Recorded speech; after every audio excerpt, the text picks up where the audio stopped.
this party started. He's shining a light in the dark corners of our media. You are fake news. Our government. Handling of classified documents. And our culture. Don't trust anyone. It's common sense amidst chaos. Let's go. Ladies and gentlemen, please welcome. Here's your host, Ike Wingate. Hello and welcome in to the final broadcast of the Ike Wingate Show, at least for now. It is great to have you with us. We announced earlier in the week that today would be our last show on this platform. And if you are smart enough to be here, lucky enough to be here, then you're going to be the first of the masses to know. How about that? So thank you for being here. We are going to do a legitimate show. I'm not going to shortchange you here on the last day of this broadcast. We're going to get into a whole litany of news items, including Jack Smith being grilled in front of a congressional hearing. Greenland, that is a legitimate deal, and we are now getting details of the framework and exactly how the U.S. will be involved on that large island. And the church protesters that interrupted that worship service in Minneapolis, the organizer and others have been arrested. What will be the fate of Don Lemon, disgraced former CNN host who is also president? We are going to get into that, plus an Epstein files update.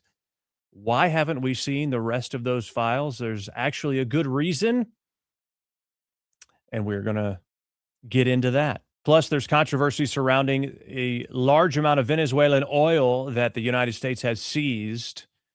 Thomas Massie is up in arms, says it's not legal. We are going to explore that. Plus, Candace Owens receiving a cease and desist letter from TPUSA. Oddly enough, she was under a contract with TPUSA, and they were paying her. And there were certain stipulations that she couldn't disparage the organization. Did that ever stop her? No. And did she disclose the fact that she was being paid by TPUSA? I mean, by her logic, she was in on the assassination of Charlie Kirk because she was misdirecting and misleading the public away from whatever the potential real reason could have been, right? I mean, that's her logic. I'm not saying it's true because her logic is extremely flawed, but we're going to get into that. And oddly enough as well, in the last year, murder rates have plummeted.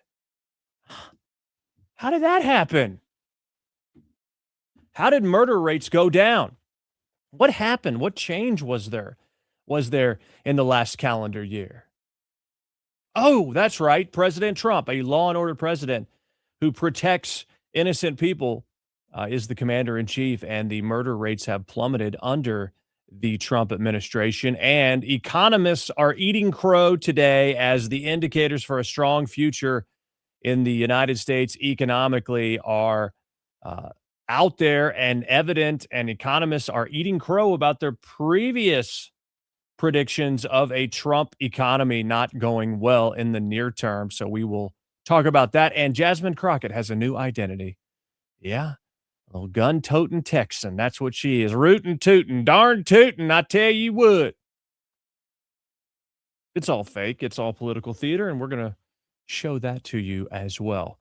And if you want to help us out, great. If you don't, then that's fine too. Who really cares at this point? Hit the thumbs up, repost the live. I see Bree has already done that. You can heart the post on X and repost, and that'll help us in the algorithm as well, whatever platform you happen to be watching on. By the end of the show today, I will tell you what is next for me, and in the meantime, I'll be giving you a legitimate show. If you want to support us, you can still do that financially, helping us cover our costs and the transition to what is next by making a contribution, $5, $10, $20 via Cash App or Venmo at IkeReport.com, Cash App or Venmo at IkeReport.com.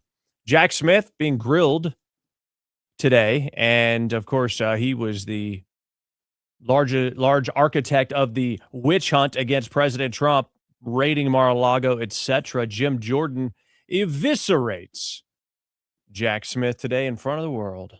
You and Mr. Chairman, I yield back to you.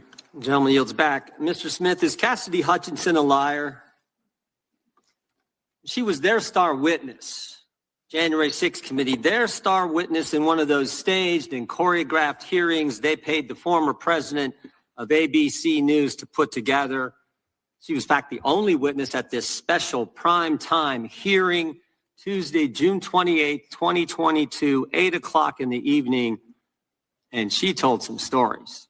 I mean, these were some stories. She recanted, by the way, changed her story later on. I mean, she said that President Trump tried to grab the wheel in the Secret Service motorcade and take him back to the Capitol. I mean, and then later recanted. Isn't that odd?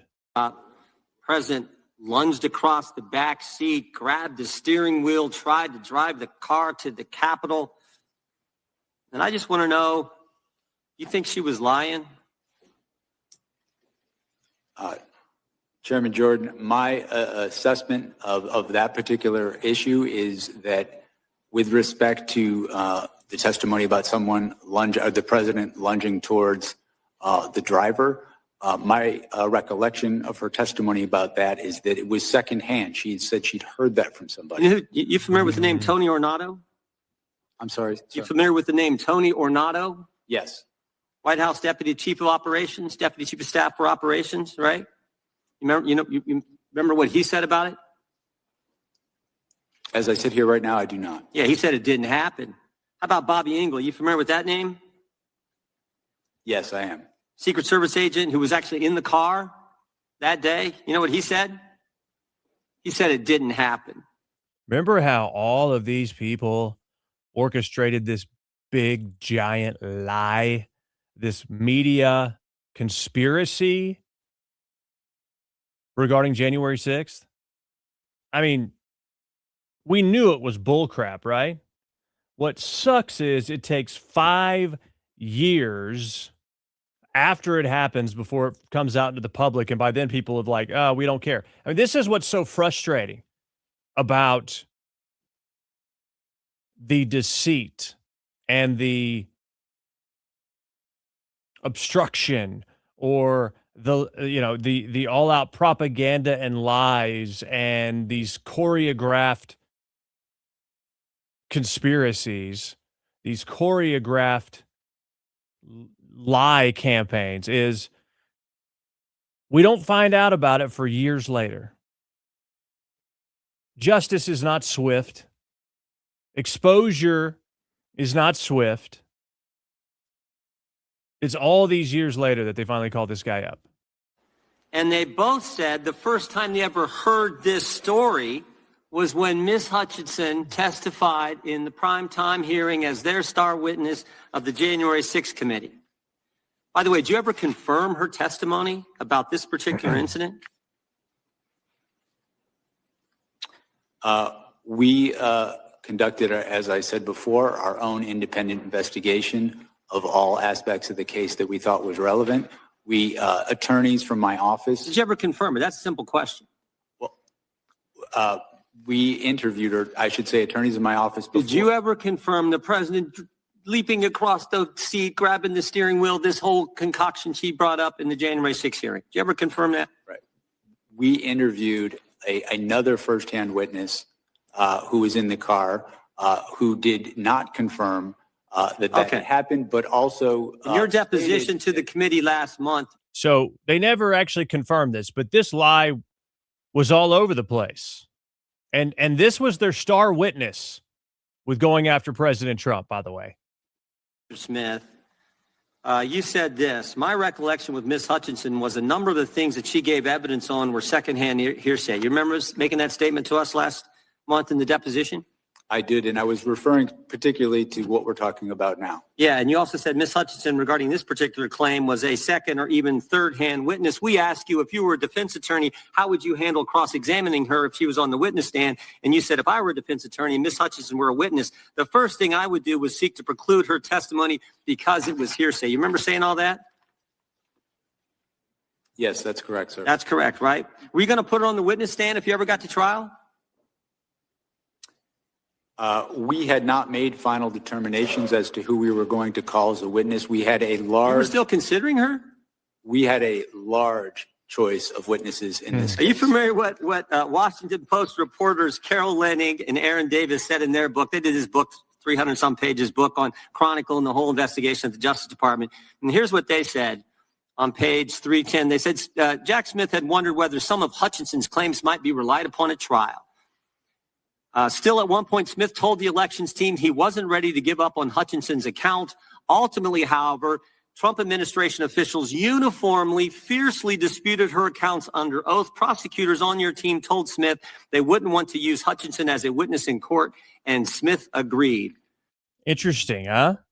This was their star witness. Once again, Trump is proven right. Trump is proven right. He is vindicated. And Jack Smith was conducting nothing more than a witch hunt. This is the star witness who didn't even see these things firsthand, and they had direct contradictory testimony regarding the same subject, and he still continued. Are Carol Leonnig and Aaron Davis, who wrote this, are they lying? My recollection is that I certainly had not made any final determinations about who we were going to call. And that's the point. That is the point. The fact that they used her in a primetime hearing and you won't rule out using her, or didn't rule out using her, putting her on the witness stand when everybody knows she wasn't telling the truth, that says it all. That's the degree the left and Democrats were willing to go to get President Trump, putting on the witness stand someone everybody knows is making it up. Everybody knows that. And you were willing to do. By the way, you know how many times Cassidy Hutchinson was mentioned in their report, the January 6th report? Any idea, Mr. Smith? I do not. 185 times. Huh, that sounds like a star witness to me. Star witness. Look at this. Look at this, imbecile. Star witness. She was irrelevant. You are irrelevant. Totally wrong. Totally wrong. And you are blocked forever. I mean, it's the last day I'm going to be blocking people in the chat, so might as well have fun with it. Yeah, she was the star witness. She was what the January 6th committee based all of this crap off of. They ran with it. They promoted it. And she was a total liar. Total liar. She was also tampered with and changed her story by Liz Cheney. So you are the one that needs to shut the heck up. I'm not going to stoop to your level because you don't know what you're talking about. Of course, that person's blocked. They're not watching. But for the rest of you, let that be a warning. Someone that the whole country knows wasn't telling the truth, and you were still considering putting her on the witness stand because you had to get President Trump, and everybody can see that. We better take a Okay. So this just exposes very simply the tunnel vision, motivation, the obsession with getting Trump that Jack Smith had. And it is no question, no wonder, no disputing why all of his cases, were dismissed or dropped because it was a big nothing burger. All it was really meant to do, basically, it's aim. It's ready, fire, aim. Let's go ahead and just start shooting out these allegations, shooting out these indictments, shooting out these cases, and we'll worry about actually figuring out how to find him guilty later. The main purpose is to paint him as a criminal so he can't get elected president. And let me tell you, that backfired bigly. It was a total sham, total witch hunt. They were totally going after me because I am fighting for you. I announced I was running for president, and Jack Smith deranged. He's a deranged person, really. That's all they were doing. That's all it was. It was misdirection. It was wool over the eyes. That's all they were doing with these sham cases against President Trump. It's almost exactly like what they did during Crossfire Hurricane when They had some Oppo research that made allegations. There was no proof of it, and it was paid for by Hillary Clinton, and the FBI used it. And they didn't have probable cause to continue the FISA warrants. That's been documented well in the Durham report and other places. But they always thought, we'll get him on something. Keep approving the warrants. Keep surveilling. We will get him on something. And that's exactly the way that they went about this Jack Smith witch hunt. I mean, when Trump resisted this ridiculous witch hunt, then they went to the lengths of trying to charge him with obstruction. You're always going to be banned in the chat if you're spamming. So peace out. All right. So again, Trump is proven right, much to the disappointment and liberal tears of the left wing nut jobs out there. Let's talk about Greenland. Okay. People said, oh, Trump is crazy. Why is he doing this? Well, overheard at Davos. Take a listen. Gets everything we wanted, including especially real national security. It's everything we wanted, including real national security. International security. How so? Could you give us some details, please? Well, the deal is going to be put out pretty soon. So real national and international security, the deal is going to be put out pretty soon. A little hard to hear. It's right now a little bit in progress, but pretty far along.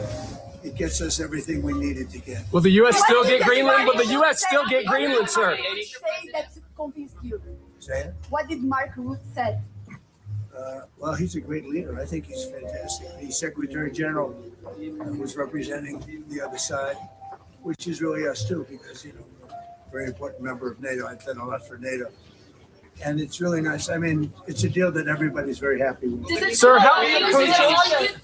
include the United States having ownership of Greenland like you said you wanted?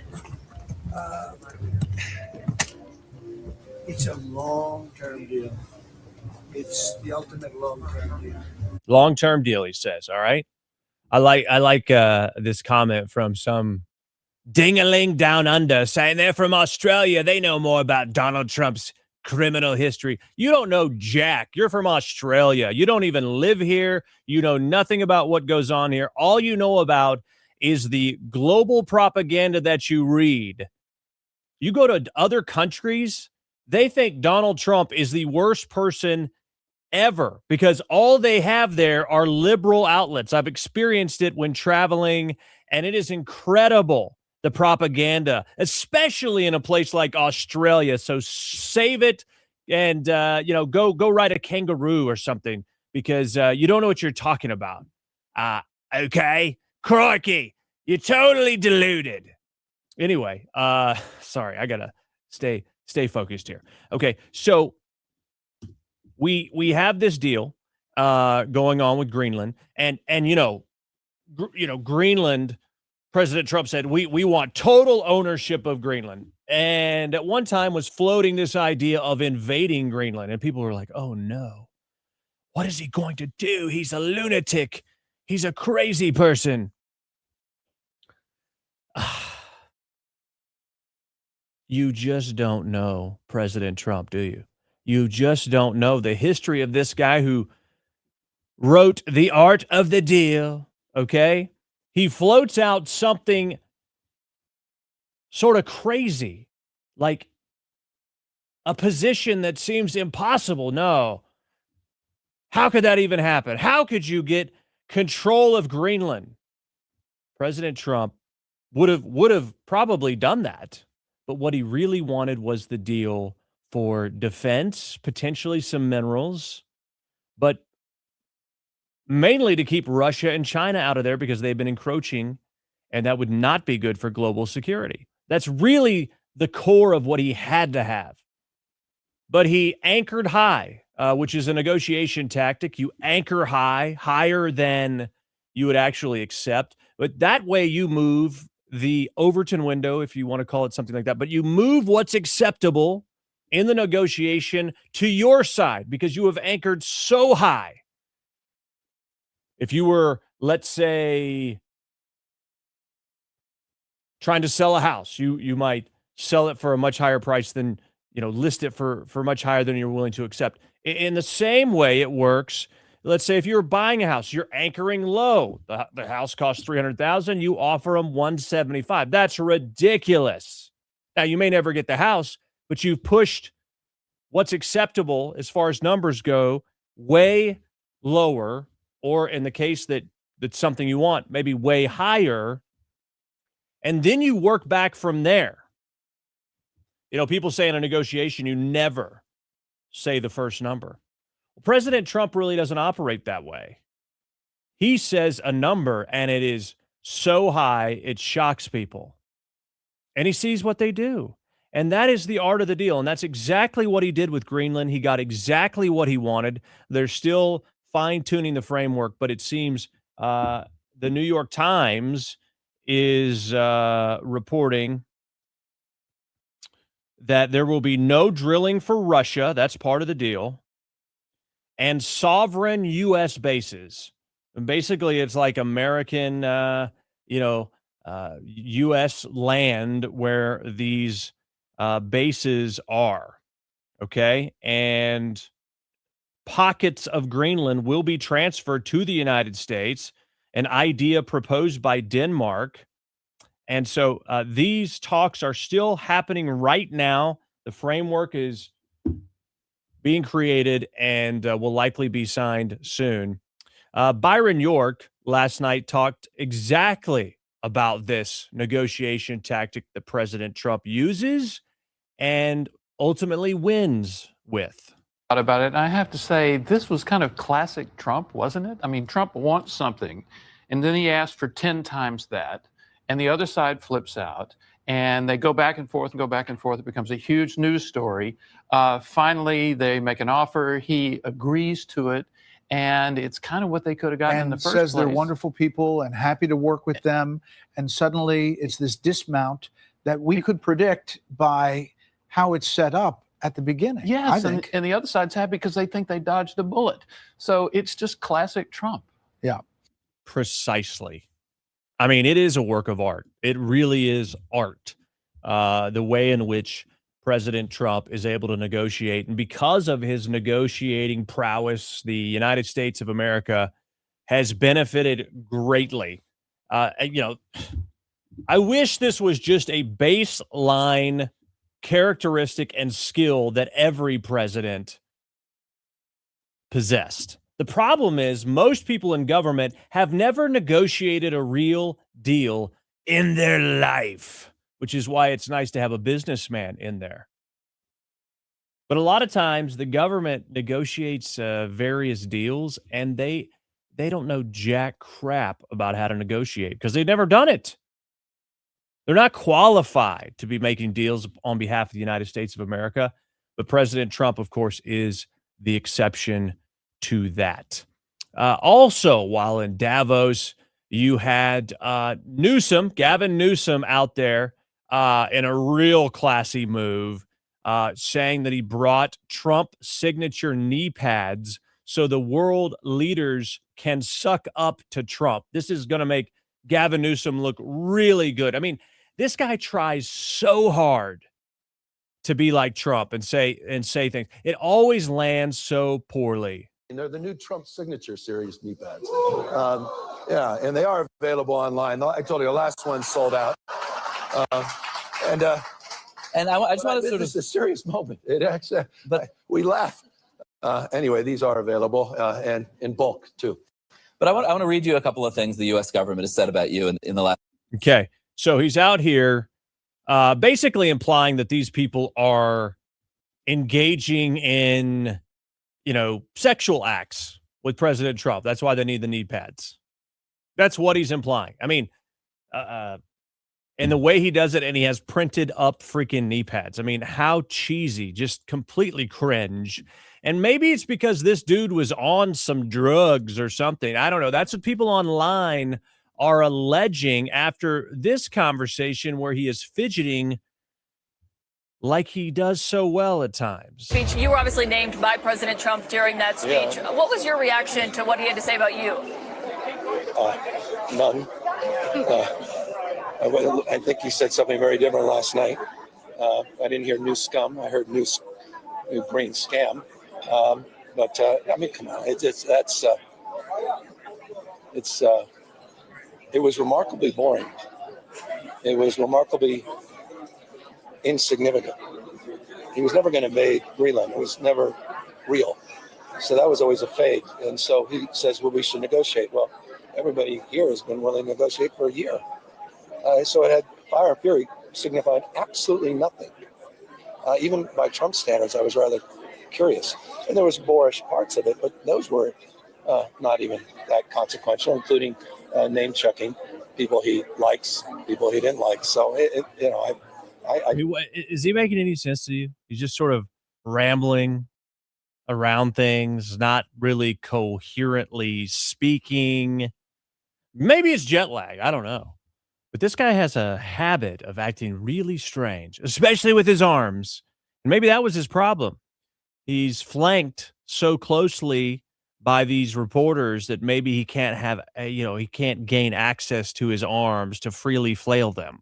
Honestly, I was a little disappointed. It was a little nonplussed. Did it stand out to you that he said Iceland multiple times when he was talking about Greenland? And that every time a windmill turns, it costs $1,000. A lot of stuff stands out. None of this is normalized. There's a normalization of deviancy of consciousness and, comments and commentary. No other president, he's held to the curve. He's graded on a curve. I mean, it's really some jaw-dropping and remarkable statements that just, fly in the face of facts and evidence and common sense. So, but you've heard them over and over and over again. For the European audience, that may have been a new speech. My God, there wasn't anything new about that speech for the American audience. The only thing that was new is he said he's willing to negotiate, but wait a sec, that's not new either, because he's been saying we've wanted to negotiate for over a year. You criticize. He didn't say anything new, but he said something new, but it wasn't new. I mean, anyway, again, he doesn't have access to his hands. And so maybe it was messing with his brain. But Newsom, a.k.a. Newscom, the guy who let California burn, right? Okay, what else do we have here? Okay, this is interesting. Another bit of info that happened at the at Davos. Howard Lutnick heckled at the Davos dinner as Christine Lagarde walks out. Okay, this is in the Financial Times. So I always double check to make sure this is a published article. It's based on this excerpt that we see here. And Lutnick was talking on stage and says that is why the transatlantic economic relationship is undergoing a fundamental, and then you hear a boo. Lutnick says, sorry, please quiet down. I was speaking. Again, an unknown voice says, I said boo. It's a colloquial way to show disapproval. Boo. I mean, anybody that says colloquial way to show disapproval, I mean, what a freaking nerd. Lutnick says, is that Al Gore? And Gore is sitting in the crowd and says, F you, Howard. Lutnick says, ow, come on, you're embarrassing yourself. Gore again, F you. Lutnick looked at the crowd and said, who gave the former vice president a second glass of Chardonnay? And then everybody laughed. And so you had Al Gore heckling Howard Lutnick at Davos. I mean, these people have lost their mind. They can't stand it. And you can get a flavor of it in some of the chat on YouTube right now. These people are beside themselves with how much Trump and his administration are winning, and how all of these global leaders really do want an audience with President Trump. They really do want to speak to him about ways to work together because they know this guy means it and he's a winner. And it drives people like Al Gore, who has tried to convince us of these climate scams. It drives them crazy because we're pulling out of these ridiculous climate accords and things like that. And they're losing their mind so much that they're resorting to booing and heckling in the crowd. I mean, this is a former vice president, totally deranged. And I love it. I love every bit of it. All right, now let's pivot over to the storm, the church stormers from Minneapolis. CNN just interviewed this woman who organized this whole thing, and it's remarkable because this woman claims they didn't rush into the church. They sat down and participated in the service. Now, we've seen the videos. We showed you the videos on Tuesday. That is an all-out lie.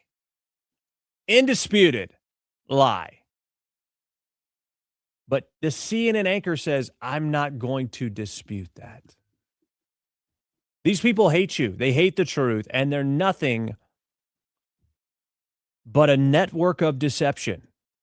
We did not rush into that church. We actually went and sat down and participated in the service. And after the pastor prayed, that is when I stood up and asked him a question in response to his prayer. And then he responded to me.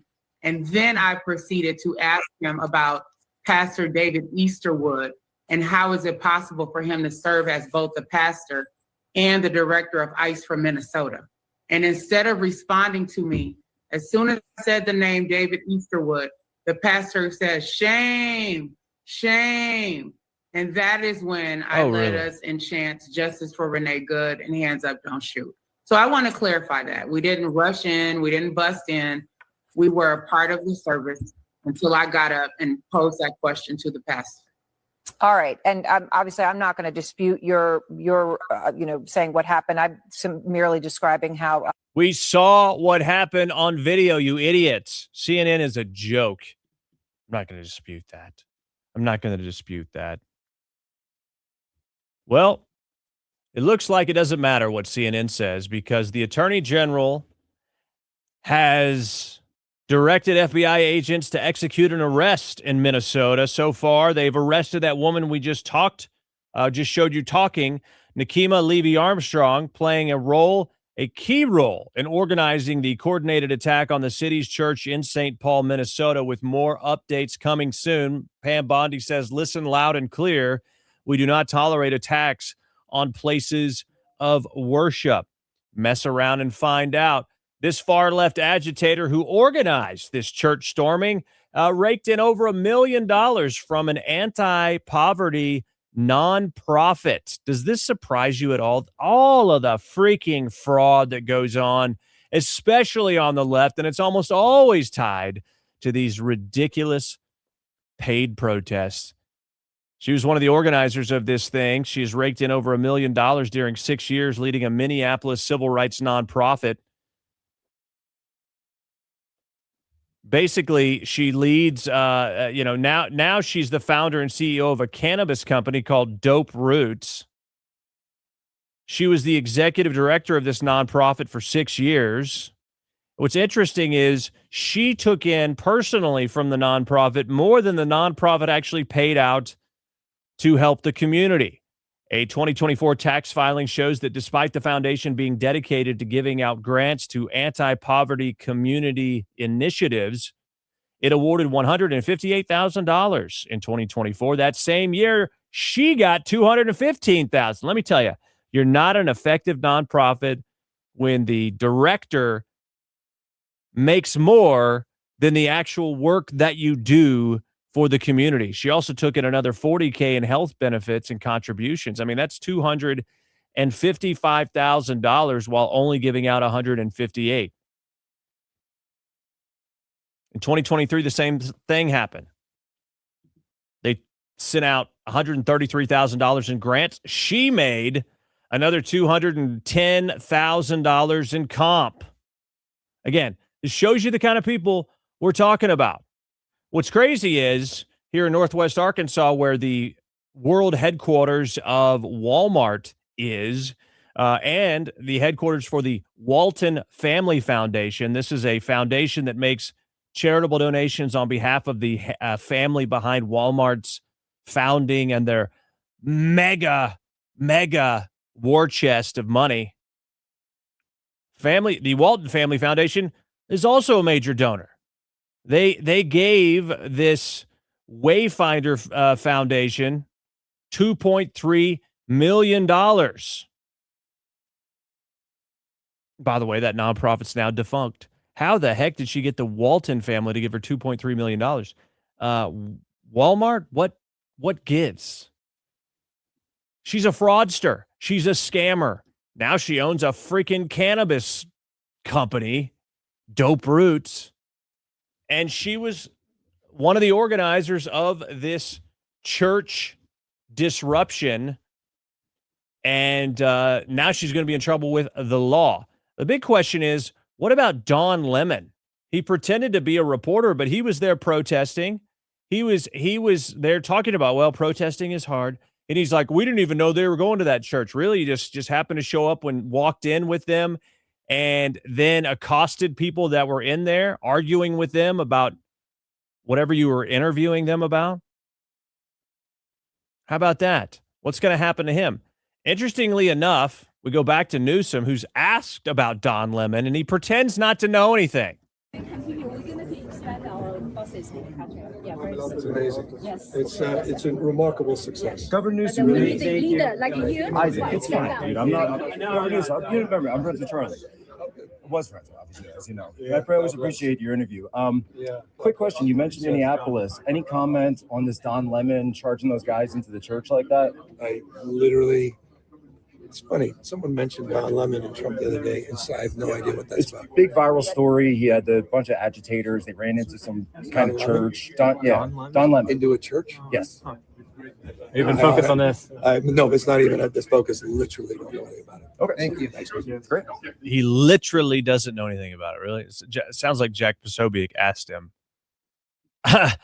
Okay, so you're the governor of California, and you are pretending to like be someone who knows stuff about stuff, and you've never even heard of it. Either he was lying, which he's very good at, or I mean, he's not a serious person. He's not a serious person. Okay, and now we find out about the future of Don Lemon's potential arrest. Multiple sources familiar with the proceedings confirm a Minnesota federal magistrate judge refused to sign a complaint bringing charges against Don Lemon in connection with that church protest. Bill Malusian reporting in the last 28 minutes from Fox News that sources tell him that the judge in this particular situation that refused to sign off on the arrest warrant for Don Lemon is Douglas L. Micco, and his wife works as an assistant attorney general in the Minnesota Attorney General Keith Ellison's office, who is completely in on the deception and fraud and everything that's going on in Minnesota. He based on what's been reported regarding this recording of him telling people he's going to defend these Somalis, telling the Somalis, don't worry about it. He's the guy who's supposed to be prosecuting him, but he's literally meeting them, and the meeting's recorded, and he tells them, don't worry, I'm going to make sure this goes away. Of course, yes, his campaign received a lot of donations, mysteriously. But, of course, the wife of the judge that turned this thing down with Don Lemon is closely connected to the swamp there in Minnesota with Attorney General Keith Ellison's office. Wilt Chamberlain chiming in on this and says, this is the kind of insanity that the DOJ has to deal with. A guy commits a crime on video and the resistant judges drag their feet.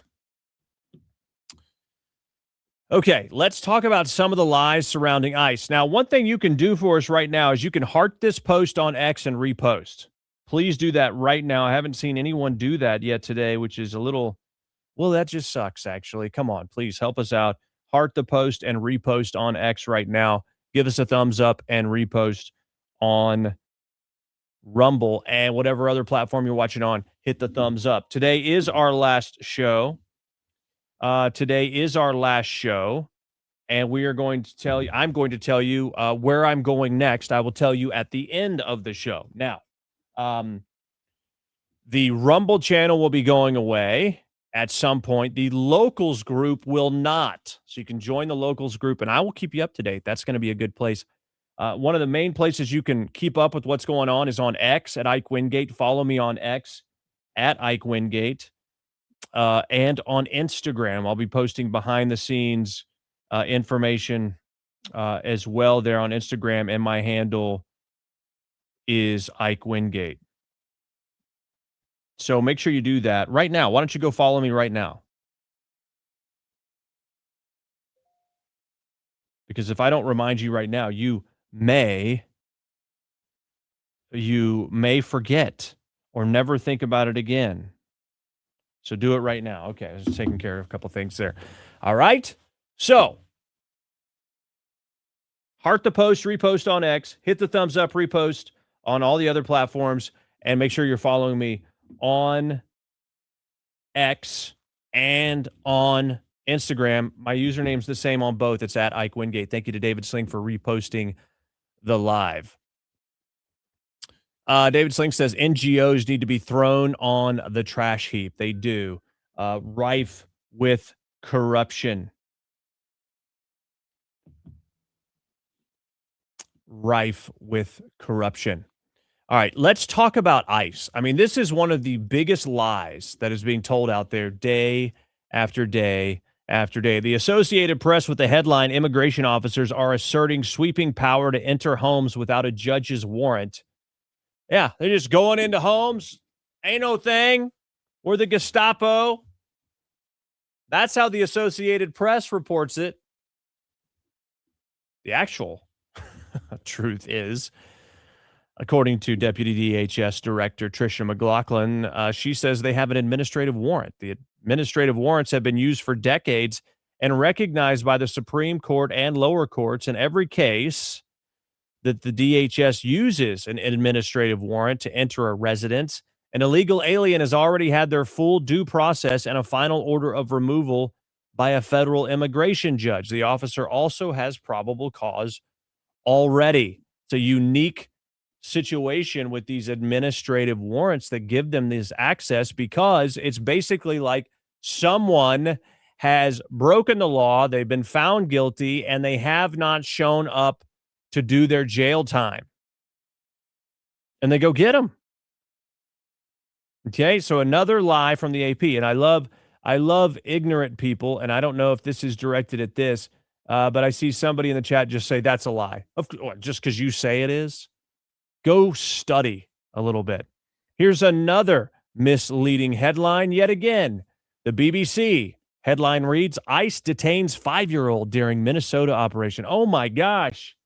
ICE is rounding up children. Wrong. ICE has never, according to the U.S. Immigration and Customs Enforcement X feed, they say ICE did not and has never used a child as bait. The child was abandoned. We saw the exact same scenario about 2 months ago. The lying leftist media reported it, that ICE detained a kid.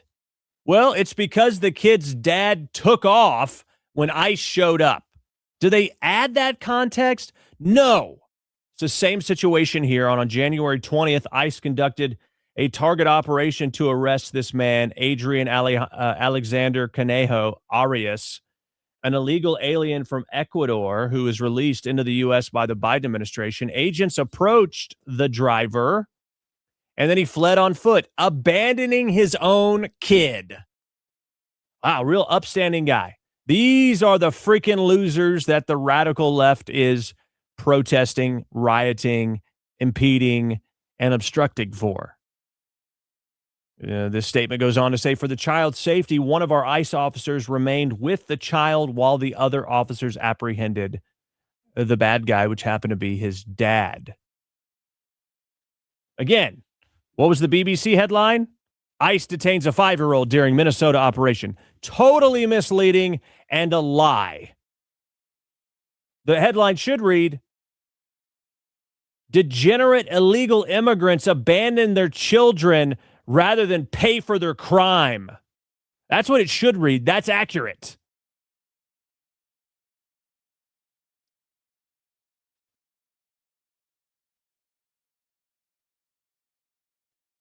They also remind people at the very end here, parents can take control of their departure and receive a free flight and $2,600 They've really upped the payout here. $2,600 if you use that CBP Home app.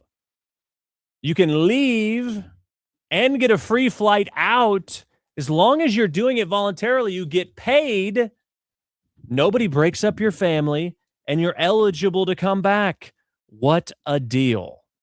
It's like somebody lands on the, somebody solves the puzzle on Wheel of Fortune associated with a free trip. And that's basically what happens for these people. I mean, incredibly generous. They don't have to do this. They don't have to flee from law enforcement, flee from ICE, and create a traumatic event for their child because of their decisions. Their decisions. We have a real problem keeping our eye on the ball here when it comes to who's actually responsible. It's the people that broke the law, and it's the Biden administration who let a bazillion people in. Don't get it twisted. Let's keep it straight. What's crazy is a lot of dumb people read headlines like from the BBC, and they believe it, and they don't do an ounce of research because they're lazy bums. And so what you have is an indoctrination campaign going on where a lot of people think something's happening in this country that isn't actually happening.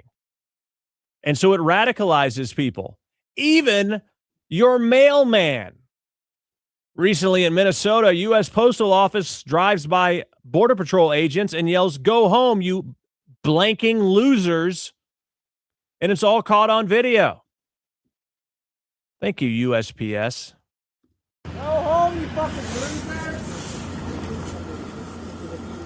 He flips them off. Service. I mean, this guy is a federal employee. Believe me, this guy will not have a job very long. You're a federal employee, and you're flipping off and calling them effing losers. Yeah, that's not going to end well for this mailman. But that's what I'm saying. These people buy into the propaganda, and they feel emboldened and think that this would be somehow an acceptable way to behave, which is exactly like the situation with Renee Good, where because she has been indoctrinated, she thinks it's a good idea to obstruct and create chaos and block streets and honk the horn. And then when officers tell her to stop and tell her to get out, she disobeys them and drives her car into them. And then her lover says, why did you use real bullets? I mean, these people are disconnected from reality, and outlets like the BBC who promote and perpetuate these lies are complicit in the indoctrination of these radical leftists and complicit in their death. There's a lot of people out there that have zero critical thinking ability, and it's just about emotion. And that is why for the vast majority of people that you see involved in this garbage is white liberal women who are largely alone. They hate men because they're so miserable, no man wants to be around them. And not only do you have indoctrination going on and propaganda going on and a lot of misleading and deception, because you have this environment of people just assuming ICE is the worst rather than understanding the context of these situations, people are allowed to take advantage of it. Case in point, parents who raised $170,000 online by claiming ICE gassed their kids on the way home from a basketball game have found to be lying about the whole thing. Color me unsurprised. They lied about the whole thing. ICE never gassed their kids. It never happened. Yet dummies online who were emotionally manipulated gave them $170,000. This is what I'm talking about. You have a rampant delusion epidemic that's going on inside of the United States of America on the left.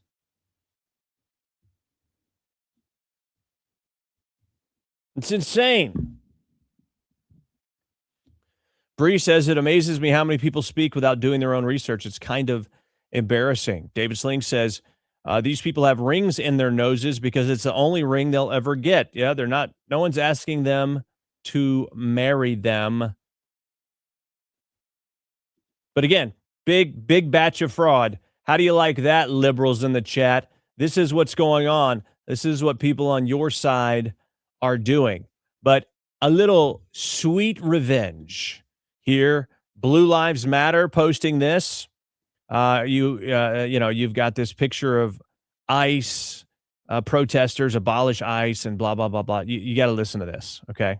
It's a little, little tongue in cheek here, basically saying we're not saying this happened, but it happened. Blue Lives Matter says we're not saying that Blue Lives Matter was behind feeding false information to far left anti-ICE protesters. We're not saying we had teams comprised of hundreds of off-duty cops and veterans volunteer to run decoy operations so far left activists thought that they were conducting ICE raids. These off-duty cops driving around pretending that they are conducting these ICE raids. It goes on to say, we're not saying they were in fact just driving around in what appeared to be unmarked vehicles with tinted windows, drinking coffee and listening to Guns N' Roses, being chased down and surrounded by protesters. Oh, these cops driving around, retired and off duty in unmarked vehicles, tinted windows, drinking coffee, and playing Guns N' Roses.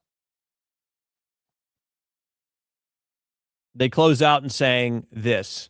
What we are saying is that if it did happen, it sure worked remarkably well in 9 different states, allowing actual raids to successfully take place unimpeded, helping support the capture of hundreds of criminals. Combat veterans, off-duty officers, and patriotic Americans have had enough of the radical left and are being activated across the country to back our law enforcement. And they're smarter, more skilled, more driven, better trained than the left, and actually enjoy sitting in a deer stand for days on end, just waiting. So basically, these cops ran a massive misdirection operation, a massive decoy operation, and in 9 different states distracted these nut jobs while ICE was able to carry out their orders and enforce the law unimpeded. It's beautiful. That is a masterpiece. That is fantastic. And it should happen everywhere as often as possible because the local law enforcement in Minnesota is not helping. So why not beat them at their own game? I think it's brilliant. I love it. Best thing I've read all day. You like that?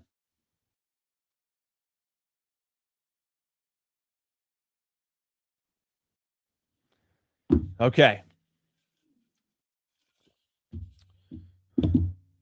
About an hour in, we got more stuff coming up. Want to let you know we'll be announcing this is our last show, very last show on this platform. We'll be announcing what is next coming up.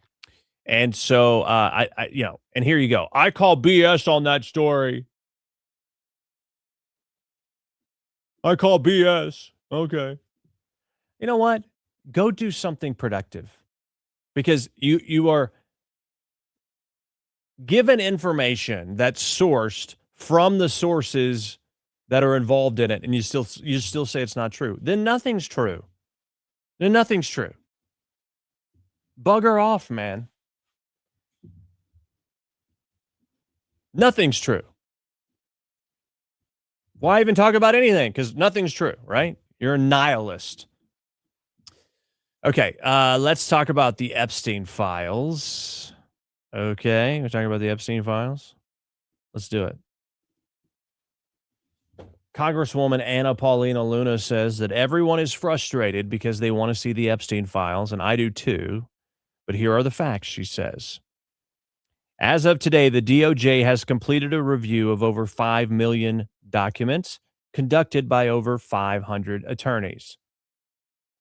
and they're ready to be released now. She said, I mean, it's all been reviewed. It's ready for release. However, the Obama-appointed judge Paul Engelmeyer has ordered a second review of the documents and is now requiring certification of these documents by a U.S. attorney while simultaneously blocking the appointment of a special counsel, causing major delays. This is what they want to do. They want to delay it. They want to delay it. They've been delaying it. Anna Paulina Luna says she's going to be bringing forth a bill to impeach this judge, Judge Engelmeyer, for obstructing the release of the Epstein files and failing to appoint special counsel. So those of you saying, where are the files? Where are the files? They had to all be reviewed, and they're ready to be released, but an Obama judge has blocked them, wants an entire second review of all the files, and won't allow a special counsel, etc., etc. But I'm telling you, that's not stopping the liberals from spewing lies, especially people on CNN. Take a look at what this little punk did, Cameron Kasky. Okay, he's a Parkland school shooting survivor and co-founder of the March for Our Lives. And there's some awfully big questions surrounding this guy's actual involvement at that shooting, by the way. You could look him up. But anyway, he was on CNN. They platformed him last night. Take a look at what he said. And he's basically playing risk because people hurt his feelings, or people ostensibly hurt his feelings. So I am appreciative that the president is being transparent about this. I would love it if he was more transparent about the human sex trafficking network that he was a part of, but you can't win them all. Cameron's grateful that the president is being transparent about the Nobel Peace Prize and his desires for Greenland. Scott, what do you think about that? You going to let that sit? Are we going to claim here on CNN that the president is part of a global sex trafficking ring? Or, well, I mean, we're going to talk about the Epstein files. Scott, I will do the fact checking as we go along here. Repeat what you said about the global sex trafficking ring. That Donald Trump was provably very involved with it. Okay, we'll get to that later. I mean, Donald Trump has never been charged with any crimes in relation to Jeffrey Epstein. But we but let's be adults here. We'll talk about Epstein files serious. Later. Satisfied? All right, so CNN was just going to let that go if Scott Jennings didn't say something. Literally, that's what you're saying? I mean, you know what's next, right? The big retraction. Because you're saying something, yeah, I mean, you're defaming the man. That's, you know, disparaging remarks like that, slander, etc. So good old Cameron Kasky comes out last night on X and says, I would like to retract my comments from CNN last night and truly apologize. Donald Trump was obviously not involved with the giant international sex trafficking ring where women and children were systematically raped by elites.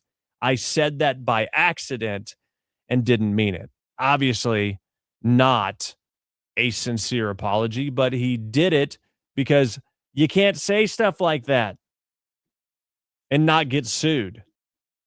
I mean, you can say it, but you're going to get sued. And he probably will. He probably will. All right, I'm going to take a break real quick. What I need for you to do right now is you need to help us out. Give us a thumbs up and repost. Heart the post and repost on X. Follow me on X at Ike Wingate. This is the last show you're going to see me on this platform in this format.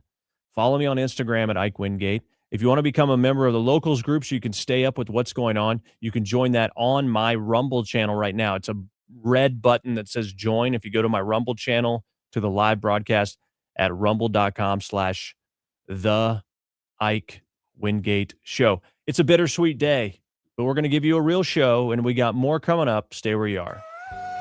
Oh, hey. Didn't see you there. Well, just hanging out on the farm here. You know, one thing I was thinking about this morning is when's the next crisis going to hit? It's not really a matter of if, it's just a matter of when. And we really can't rely on the government to take care of a shortage or something like that. We just got to take care of ourselves. You remember back in COVID, you tried to go to the store and everything was gone? Well, you can't risk that kind of thing. That's why I suggest My Patriot Supply. You can go to preparewithike.com and get your 4-week emergency food kit. Save $50 when you use my URL. Again, it is preparewithike.com. It's not a matter of if, it's just a matter of when. And the question is, when it does happen, will your family eat? Make sure there's no question about it. Take action now. Save $50, 4-week emergency food kit. Preparewithike.com.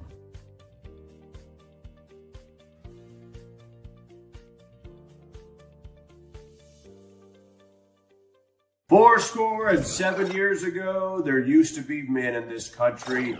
Now this country's full of a bunch of weenie men. You think about all the stuff that's in the water, plastics, microplastics, there's estrogen everywhere. In fact, compared to 100 years ago, men have half the testosterone that they used to.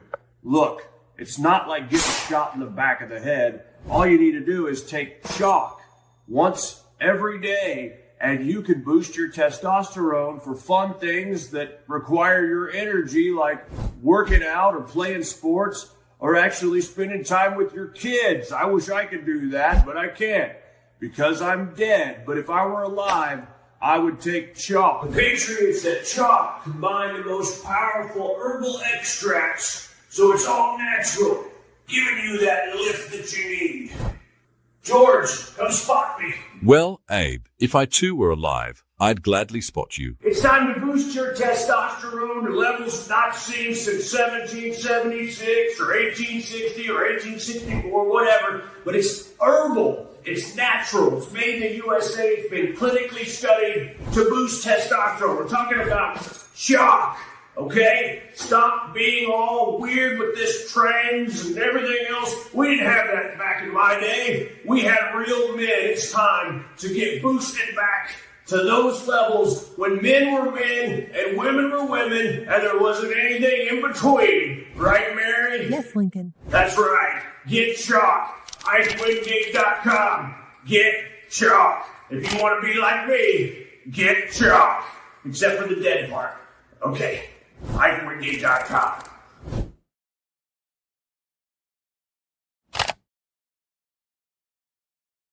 Hey there! Tired of watching your subscription costs climb higher and higher? With Q Broadcast, you get more for less. All your favorite channels and content bundled into one unbeatable package. No contracts, no hidden fees, just simple, affordable streaming. Say goodbye to overpriced services and hello to a new era of entertainment. This is streaming the way it should be. Q Broadcast, this changes everything. You can sign up for Q Streaming today at IkeWingate.com. Just click Get Q Streaming to start streaming tons of channels, video on demand, even pay-per-view, all for the same price. It's all included. This is a Christian conservative-owned company that does not hate your values. Stop giving money to the cabal of big tech. Support companies that support your values. Right now at IkeWingate.com, just click Get Q Streaming.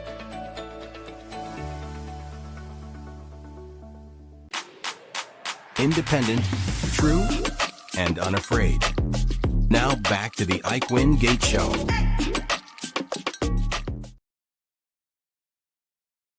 Okay. Wow. Welcome back. This is the Ike Wingate Show, final show today. And how about it? I hope you watch those ads. That's going to be the last time you see it. Hopefully. But that's okay. That's okay. Today is our last show. Hold on one second.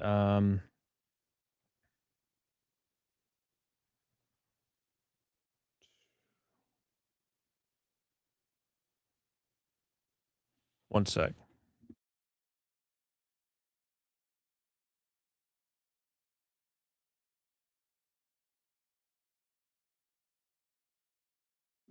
All right.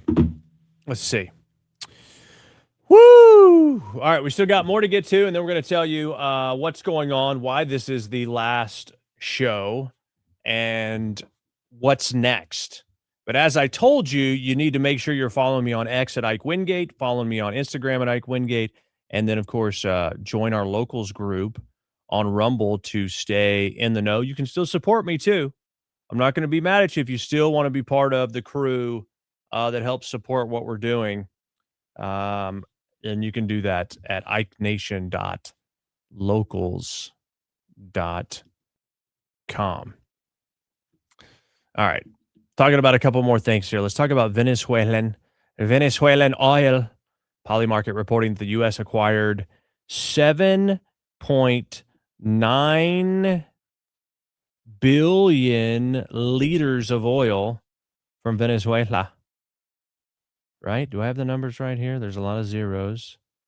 All right. Yeah. Okay. That would be million, and that is so nearly 8 billion liters of oil. They've acquired it. Thomas Massey does not like that. Says selling stolen oil and putting billions of dollars in a bank in Qatar to be spent without congressional approval is not constitutional. Only Congress can appropriate money. The president can't legally create a second treasury overseas for his own piggy bank. Wake up, Congress. Okay, that's how Thomas Massey presents this situation. L.H. Gray spells it out this way. You're grandstanding. You're a fraud. The oil is not stolen, first of all. It's lawfully seized Venezuelan crude from Maduro's criminal regime. Tankers and cargoes violating U.S. sanctions that Congress itself authorized through multiple statutes. Yep. Your statutes are what Maduro has violated. Okay, so maybe you should look in the mirror there, Massey. Look, I like a lot of the principles that Massey stands on, but the guy has gotten delusional. Goes on to say the executive branch under IEEPA powers, Congress delegated, blocks, seizes, and forfeits sanctioned property. The executive branch under the powers, the IEEPA powers that Congress delegated, allows the president to do this. It's not theft. It's enforcement of law against a narco-terrorist state that has starved its people and funded Hezbollah. Calling it stolen makes you sound like a Maduro apologist or a useful idiot. Let's see. The allegation that the funds are being funneled into Trump's personal piggy bank.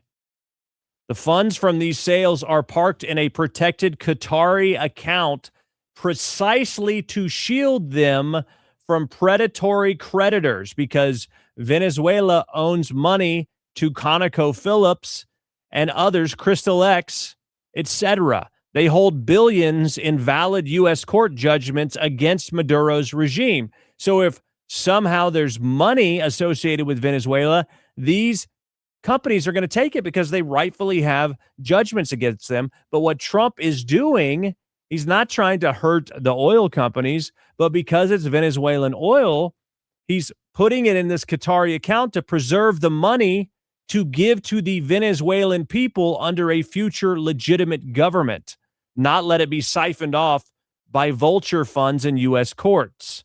It's a textbook sanctions policy with a neutral offshore escrow to prevent asset dissipation, right? Pretty freaking clever. We've done variants for Iran, Russia, and Afghanistan. It's strategic. It's not corrupt. It's not for President Trump. And only Congress can appropriate money is constitutional illiteracy. These aren't U.S. taxpayer dollars drawn from the Treasury requiring annual appropriation. Ha, ha, ha. Ding, ding, ding.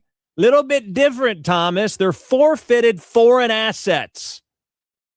They're proceeds of sanctioned property, and the Congress doesn't really have any oversight over that. The executive has longstanding authority to manage, liquidate, and direct such funds under existing statutory frameworks without new line item appropriation each time. If every seized tanker needed a separate vote in Congress, sanctions would be toothless, he says. Your purported originalist reading collapses the moment you touch reality. And he goes on to say, you're not defending the Constitution, Thomas. You're posturing for clicks. And that's really what he's become, unfortunately. and he's just eviscerated from a legal standpoint. All right, Candace Owens has received a cease and desist letter from TPUSA over her Charlie Kirk conspiracy theories, saying she violated a non-disparagement agreement, that's according to Owens, on video calls December 4th and 15th. I requested a retraction of Miss Owens Farmer's disparaging statements. Is that her like married name? Candace Owens Farmer? Retraction regarding these disparaging statements, and again provided notice that the injuries caused by her statements are substantial and continuing to accrue. She declined to issue a retraction. To the contrary, she stated that she doesn't feel any differently about the people that she mentioned on the show. And blah, blah, blah, blah. December 2nd, I highlighted Ms. Owens' ongoing contractual, that's a hard one. Contractual obligation. It's a contractual obligation. She was not supposed to make any disparaging, false, misleading, or otherwise defamatory comments about TPUSA or its employees, et cetera, et cetera. There is a speaking agreement that she signed where she agreed not to do that. And she was paid as part of that agreement. And her agreement remains in effect for 12 months following the term of her agreements, which were terminated on December 2nd, 2025. Now, it is believed, yes, that Charlie Kirk was going to have her speak again on stage with TPUSA. She signed a deal to do that, which money was attached. So she was under contract during the time that she was making all these allegations about Charlie Kirk. And specifically in that contract says she was not allowed to make disparaging remarks, and they weren't allowed to make disparaging remarks about her, which is probably precisely why they haven't called her out specifically, because they were honoring the agreement that they were under through this speaking contract. They tried to do it the right way, meet with her directly and calm it down. And Candace Owens agreed for a little while, but just got worse and worse and worse. And now they finally just said, you got to cease and desist. And now Candace Owens is making out to be this, that's what a rich girl does when she says, oh, my daddy's more powerful than yours. I said this in early December that Candace Owens is done. She's done. Mark my words. It's the middle of the end. The beginning's already begun. We're getting to the middle of the end, and then there's going to be the major crash out at the end. Bree says, yes, Farmer is her marriage name.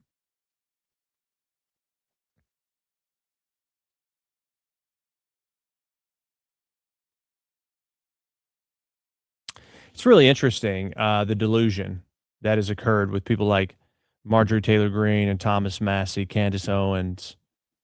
Tucker Carlson's now in that group. It's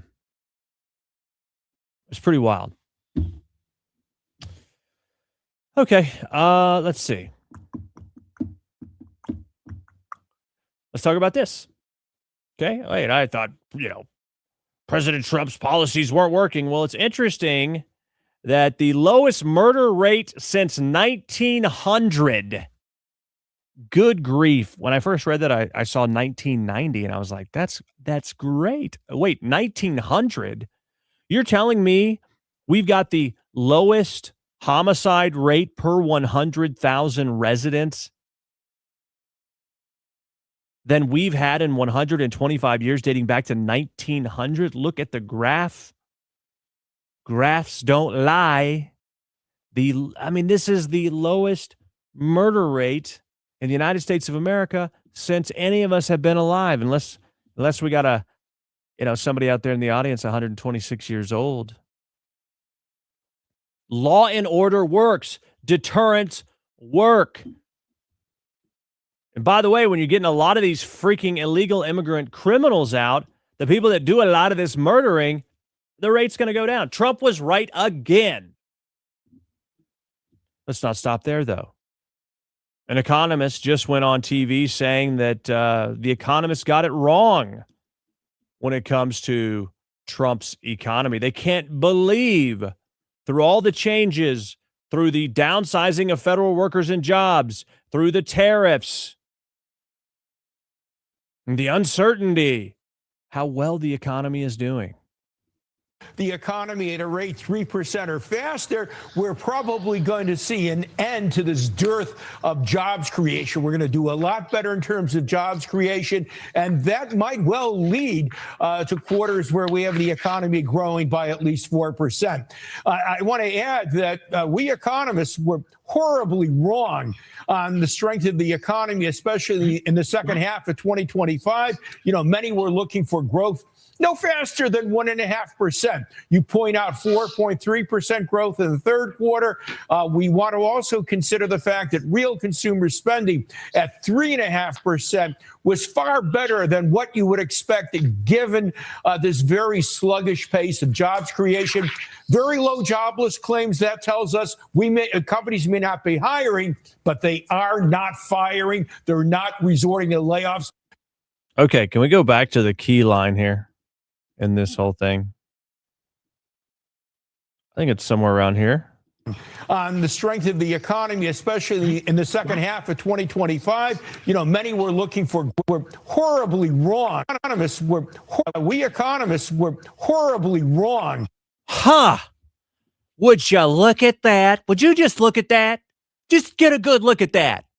Would you just look at it? We were horribly wrong. Trump was right. Again. My gosh. I wonder if he ever gets tired of being right so much.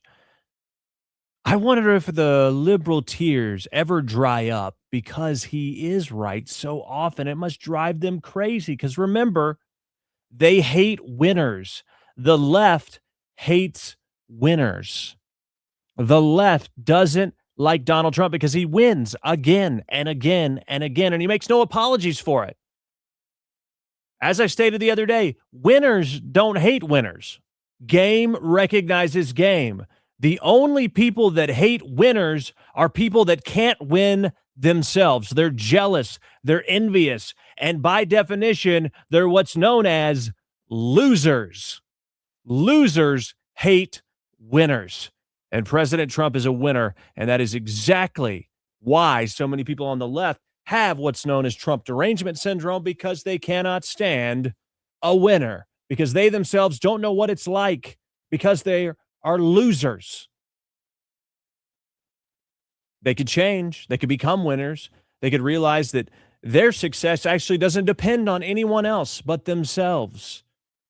They can understand that just because someone else is successful doesn't mean they're taking something away from your possibility of success. See, that's a scarcity mentality. Oh, they're doing so well. They're taking away my opportunity to win. I mean, even in the same industry, it's really a bad strategy when you're competing against someone and, you have this idea that every time they win a contract, there's not enough to go around for you. There's always opportunity out there. You just have to be innovative. And if you have a scarcity mentality, any success that someone else has is at your detriment, and that is just false.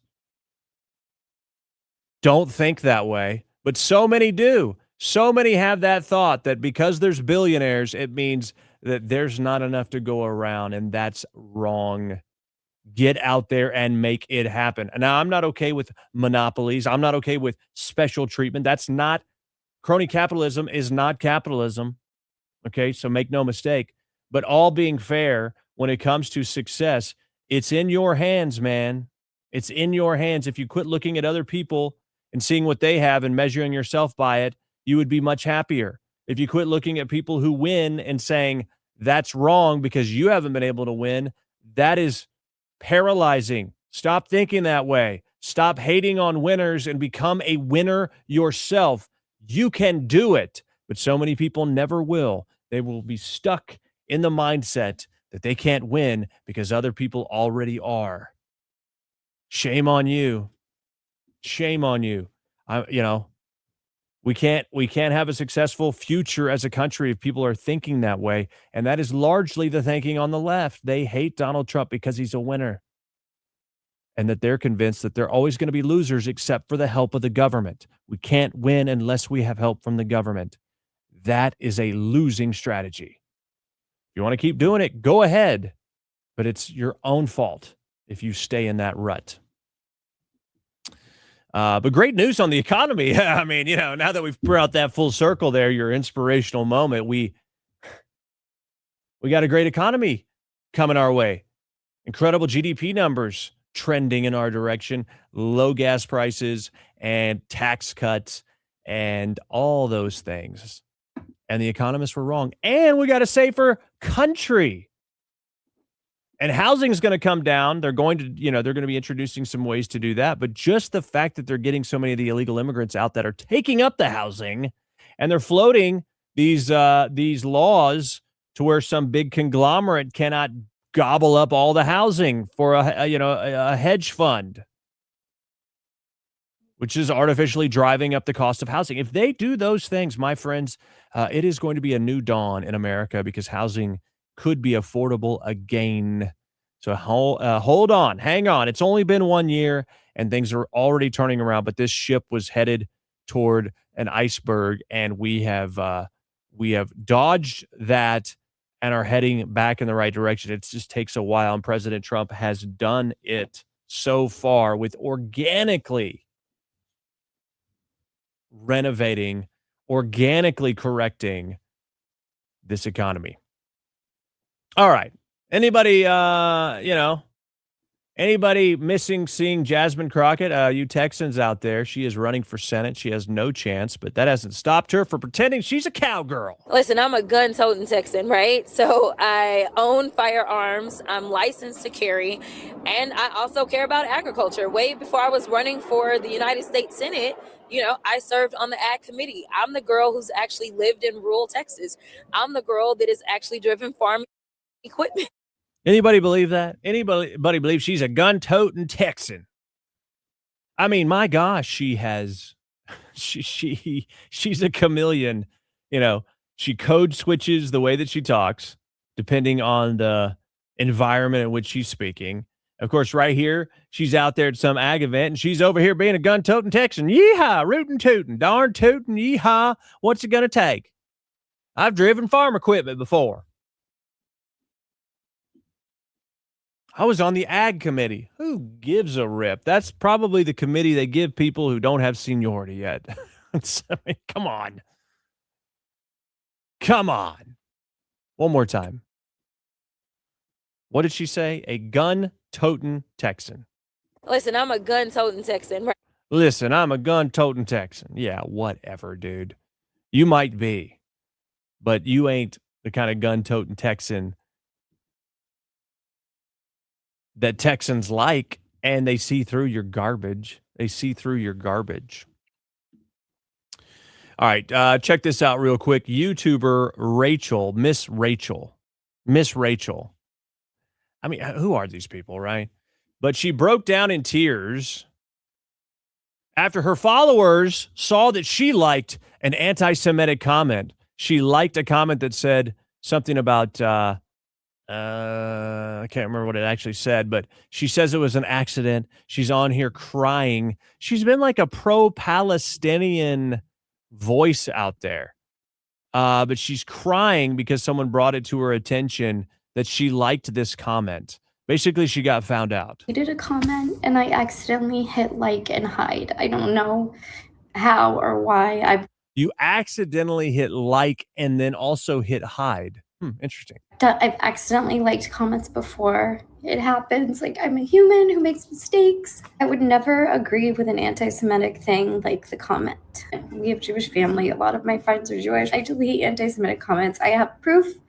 Okay. So, she's crying because she liked and hid this thing. Anyway, I just find it funny. I kind of find it funny on both sides that people are like, how dare you like something?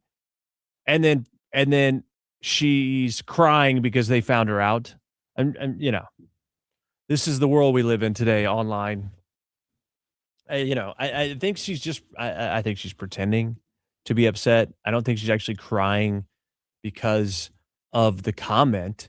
She's crying because she got found out. Wouldn't you say? I mean, that's probably a safe bet. All right, let's do it. Our very last, I hope to continue this segment at some point in the future. Okay. But for now, it will be the last triggered liberal on this program. It's time for today's Triggered Liberal.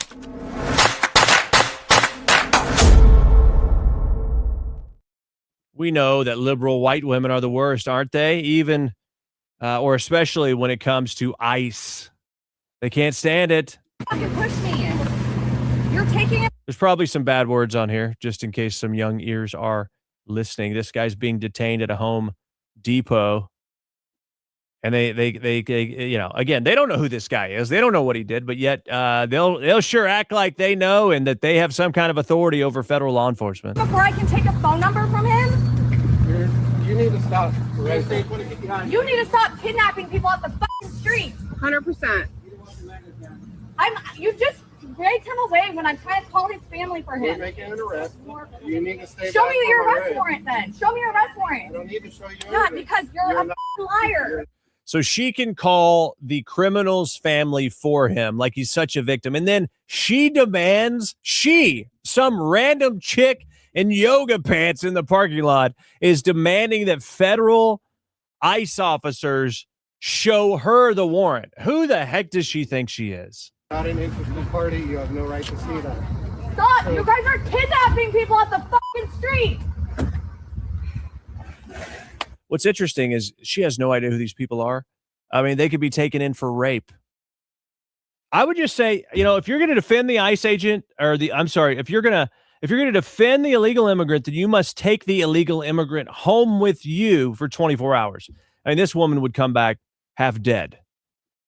More than likely. We good? Yep. Yeah, because what? Because someone came over to help them, you have to rush and get them in the fucking car? You're being obnoxious in the lady. Not being obstructive. You're being obnoxious. I'm not being obstructive. You're being obnoxious. 100%. 100%. You guys have no conscience. Yep. If you're doing something right, take your mask off then. You dox them, you lunatic. That's why they have to. They didn't always do this. Cowards. And unmarked cars. Put them in. I was trying to help them and you have to hurry up and get out of here? Yeah, they're taking the people to jail, you dummy. They wouldn't be in unmarked cars if you people weren't terrorists. Ew.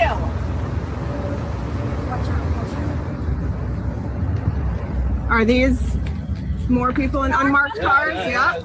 Yeah, just trying to run us over. Yeah. Like, it's just all these vehicles, just unmarked cars.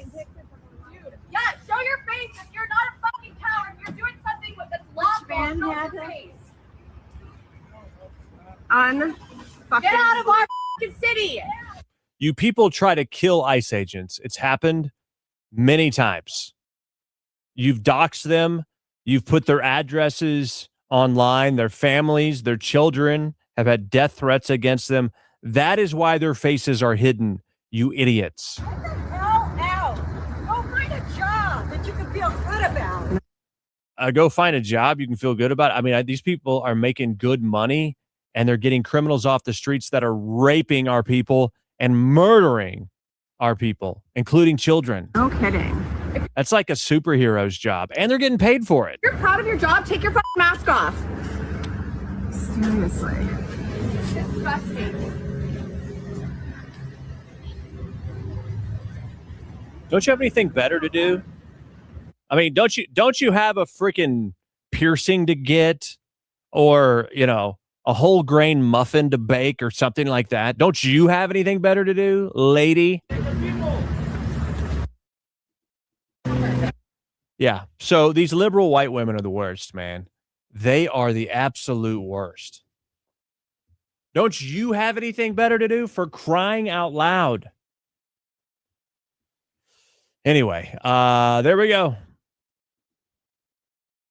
Wrap it up there. It's time for today's Triggered Liberal.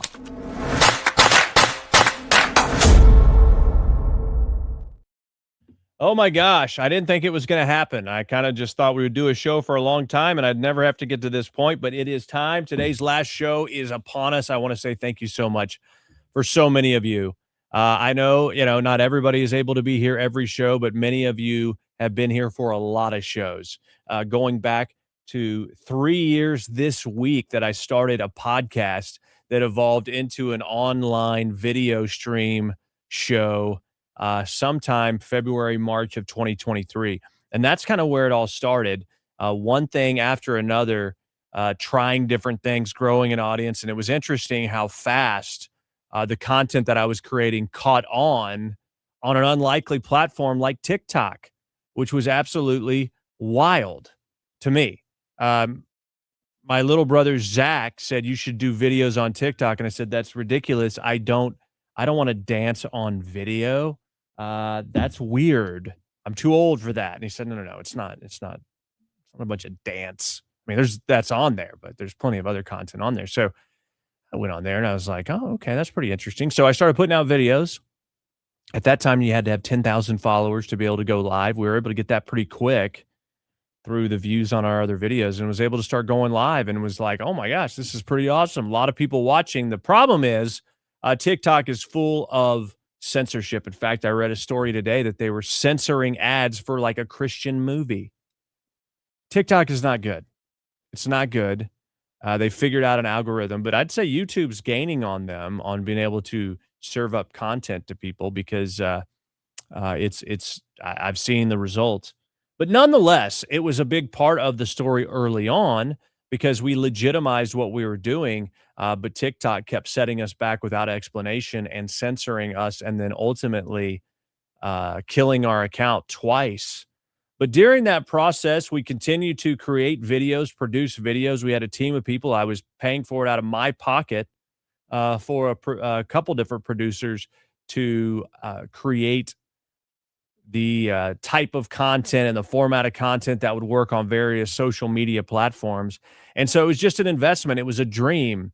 I've always wanted to be a news guy. I've always wanted to be a commentator.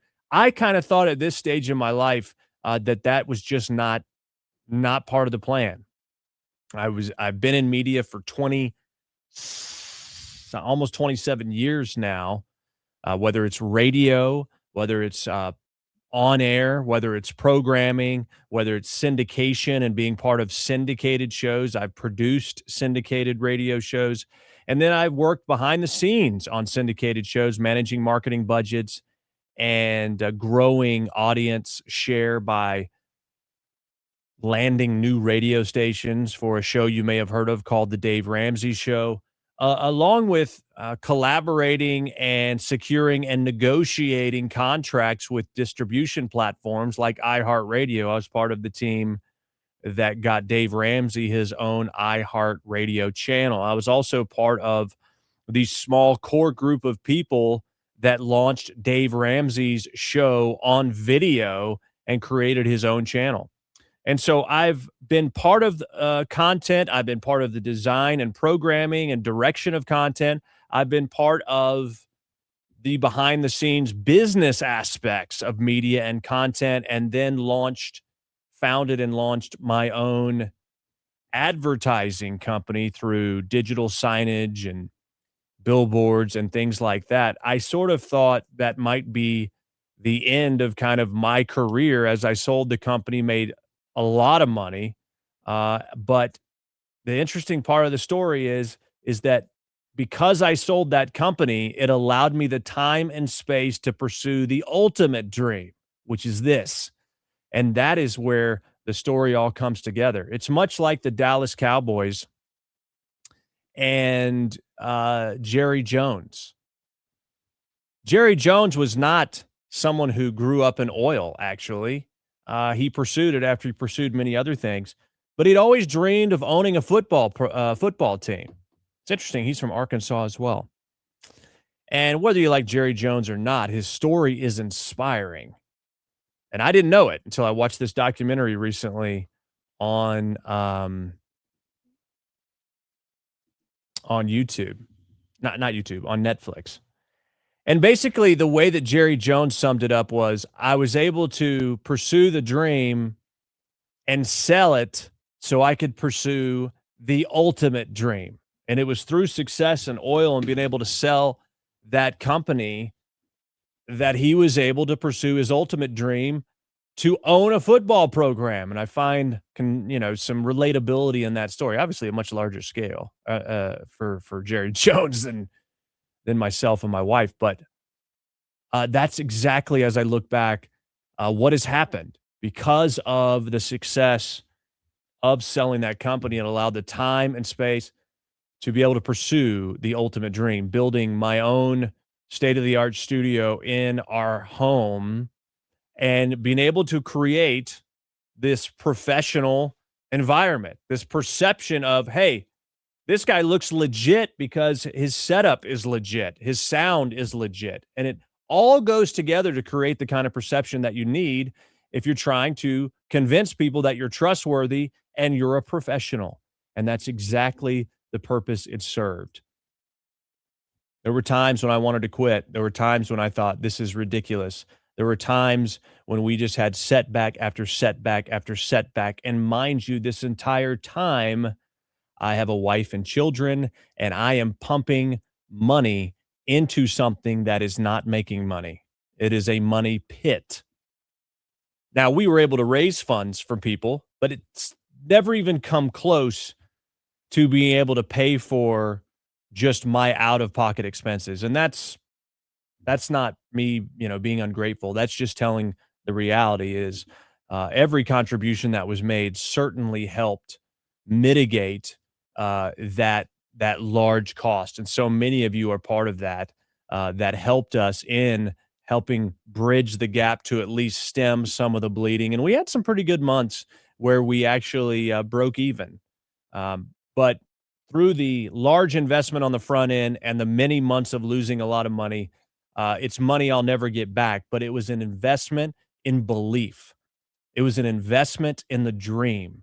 It was an investment into the ultimate arrival at legitimacy. If somebody would just give me a chance, I believe I could do well for them. We tried to build our own platform. We tried to get collaborations with other content distribution networks.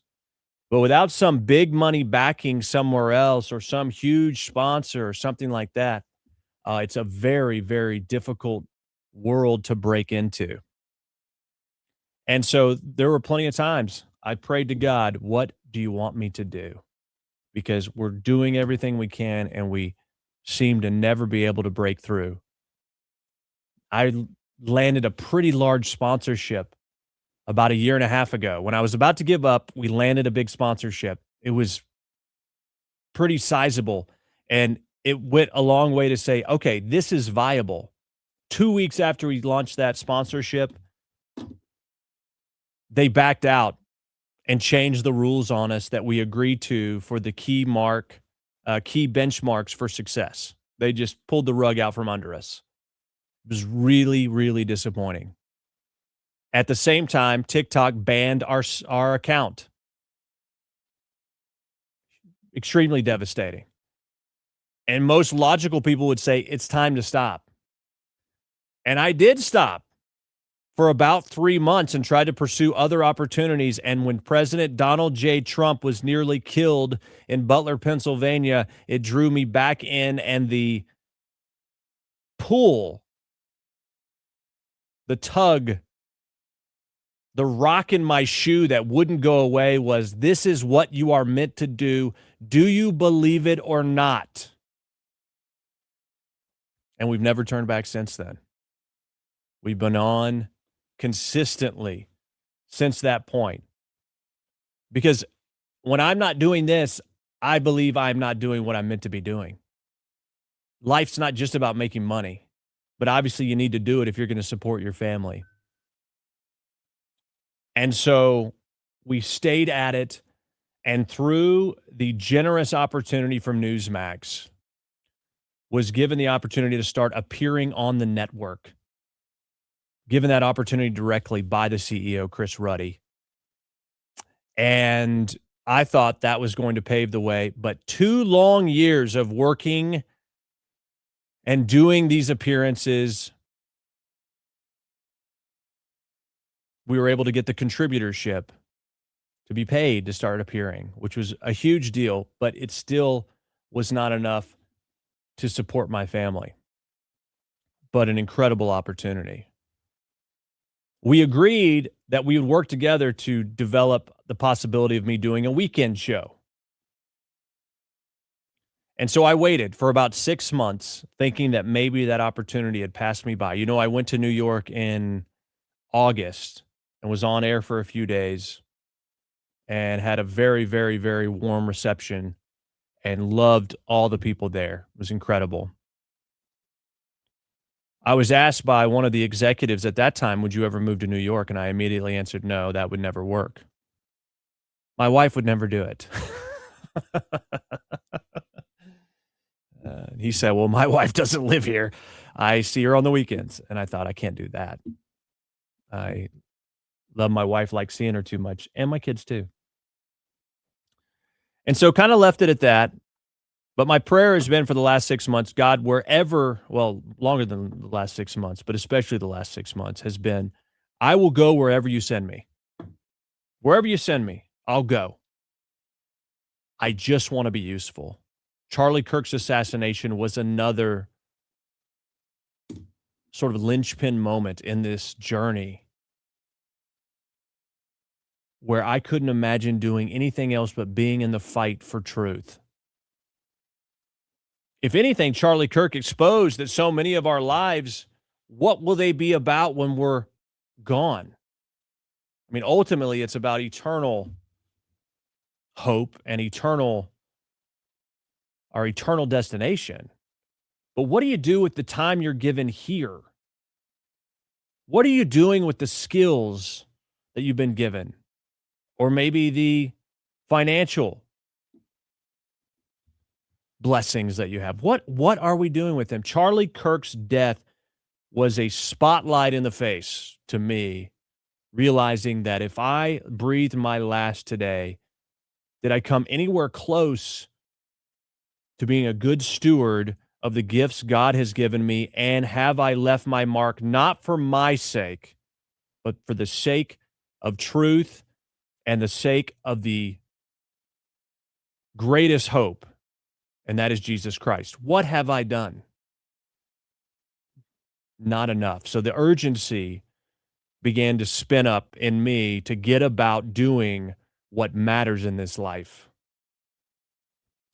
And I believe getting the truth out there is a noble cause because it's not very popular. You take a lot of flack for it, and sometimes you could even lose your life for it. I believe it's noble. I believe it's righteous. And I believe it's absolutely required in my life. And so all of those little things had to happen. And eventually thinking, what if there was an opportunity to go to New York? I was wrong. My wife's willing to do it. Because she sees how important this mission is, and she believes in me. Don't try to talk her out of it, okay?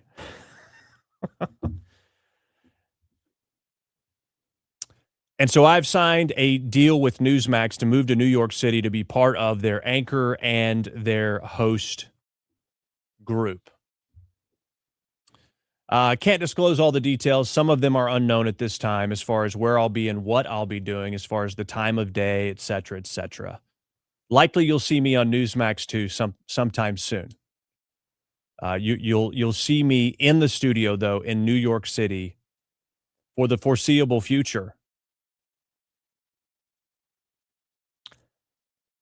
That's what we've worked so hard to get to. That's what all the sacrifice was for. Through all the disappointment,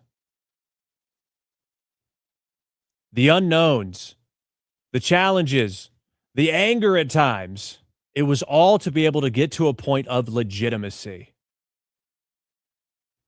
To get to the point of opportunity, to get to the point of just getting a chance to be part of something bigger than myself. It was all worth it, every last second, because it was all meant to be driving toward this moment. In the middle of it, you think, what is happening? What is God doing to me? Why are you punishing me? What is it that I'm not learning about this situation? What more do you want from me? But let me tell you, there's not a moment wasted in the economy of God when it comes to carrying out his plan. And even though at times it's dark, you're in the wilderness, you are not alone, my friend. If you know Jesus Christ and you know that you were able to speak directly to the Almighty. Never alone, even though it might feel that way. And these are tests sometimes. We build our faith. This is a muscle that must be exercised and built over time and must grow. And let me tell you, it's a painful process, but it is worth every second. It's humbling. I'm so grateful, and my gosh, am I so excited. When I went to New York City and filled in for those 3 days, I felt like I was doing exactly what I was put on this planet to do. I've never felt like that about anything I've ever done in my life.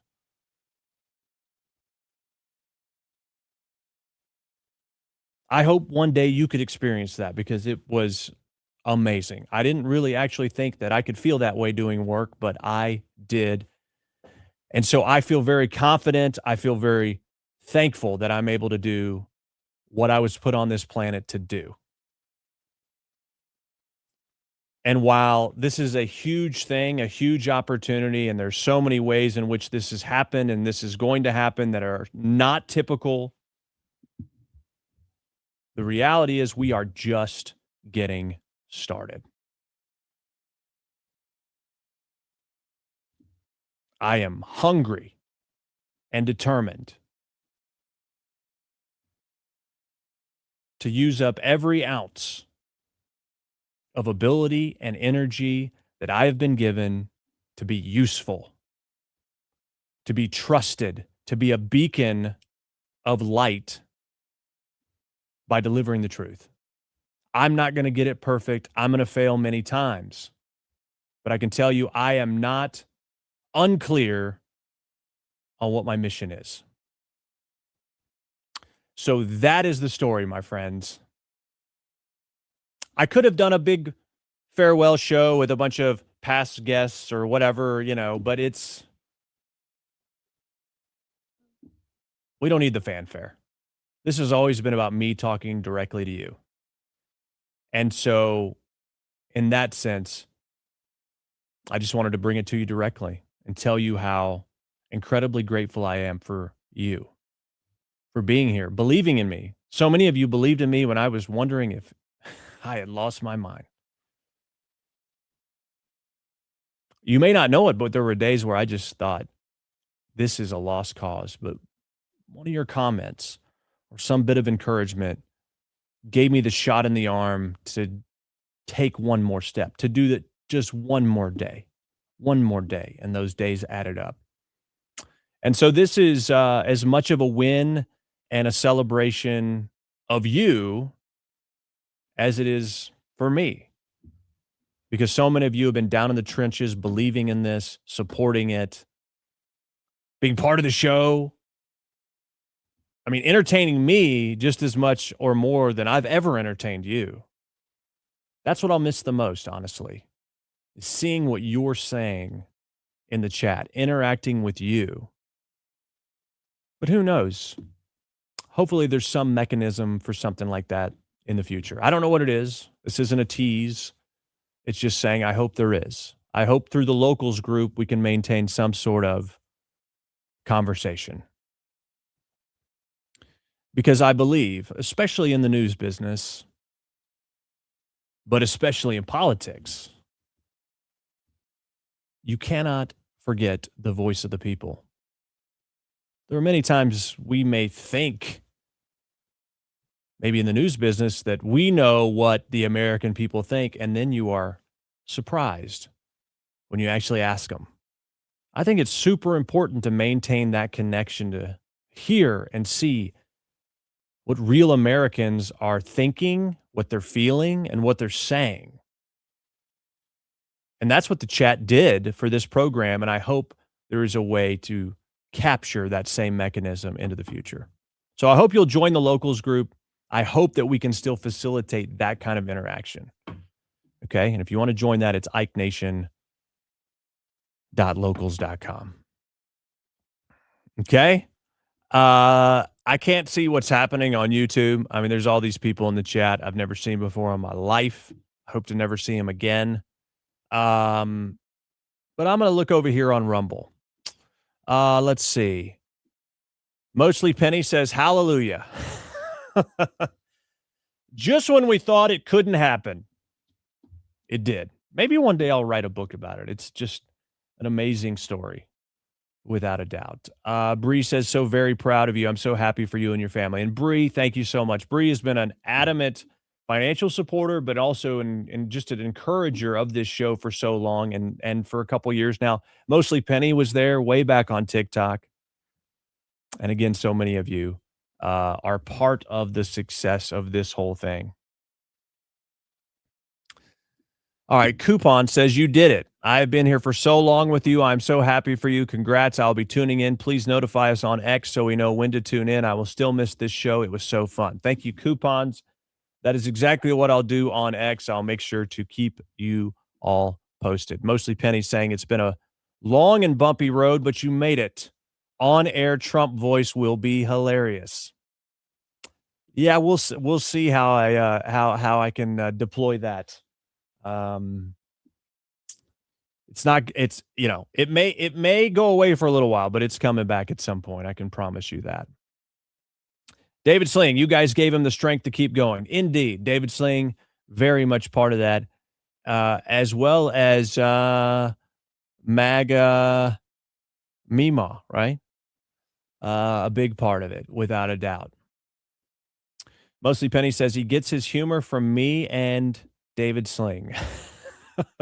I would love to get some of your quips. I'd love to maintain access to some of those because they are many times inappropriate, but most times quite funny. Mostly Penny says he has a face for radio.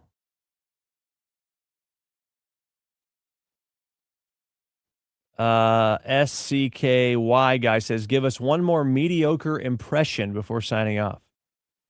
What are you talking about? Mediocre. This is not mediocre. Mostly Penny, never doubted you for a minute, not even back in the TikTok days. Well, I appreciate that. That makes one of us. It's funny, this was the first thing that I've ever done where I'm the product, and I don't say that in a weird way. It's very vulnerable. It's one thing when you're selling a product and people are like, I don't like that. And you're like, well, you should like it. It's a great product, But when the product is you and people reject it, or it doesn't take off, or it doesn't get where you think it should be going, it's kind of like one of those things where you're like, what am I doing? It's a different vulnerability than I'd experienced before. Now it's very normal, but in the beginning it was quite challenging. But you doubt your own abilities sometimes, and it's the people around you that see what you can do that are a big source of that energy and encouragement. I really don't know who SCKY guy is, but he says, I'll truly miss your podcast. I have followed you for almost the entirety. I'm so happy for you. God bless you and your family. Unless it's a username I just don't recognize. I don't know. But anyway, hey, great. If you've been around, I appreciate that. I appreciate the comment. Mostly Penny says, sign me up. I'll send quips like you wouldn't believe and faster than you can keep up. I'm sure of that. SCKY guy says, I was just joking about the mediocre impressions. Good thing, because these are award-winning. Nobody does them like me, okay? All right.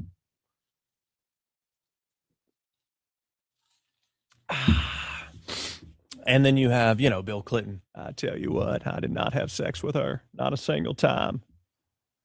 And, Obama. Obama's a bad one. Not true. It's not true. Yeah. Hopefully, there will be a place for some of that in the future. We'll see how it goes. It depends on a lot of different things. I hope you'll stay in touch. I hope you'll follow me. And I hope you will continue to pray for me and my family in this transition, because it is a big, big transition for a lifelong Southern group of people, lifelong Southerners. But I got to tell you one thing that I've realized in the last 5 years, after having some success and thinking I would just coast. Last thing I'll say to you, there's no fulfillment. There's no purpose if your life is just about comfort. At least for me. The most miserable time in my life is a time when I didn't have to work for money, but had no purpose in what I was doing. It's counterintuitive, I think, to our culture. I mean, it's sort of like once we achieve success, life is perfect. If someone's not telling us what we have to do, life is perfect. If we don't have to worry about where money's coming from, life is perfect. Let me tell you, what most of us don't realize is how having someone tell us what to do, or even having customers tell us what they need, and having to do things to make money, they actually keep us in a space of purpose to where we at least are utilizing our skills. I'm telling you right now, having enough money doesn't solve things. Chilling and not having any responsibilities is not fulfilling. I took about 6 months off, and I'm just telling you, I did not like my life. I'd built up this idea in my mind that if I just get to this place, if I just get to this place, if I just do this, and I don't have to worry about any of these things, I'll be happy. What I realized in this last 5 years is true happiness comes from purpose. True fulfillment comes from a mission. And that as long as I'm living and am healthy, I will never retire. I can't do it. I learned that about myself. I can't do it. I'm grateful for that lesson, although it was painful in the process.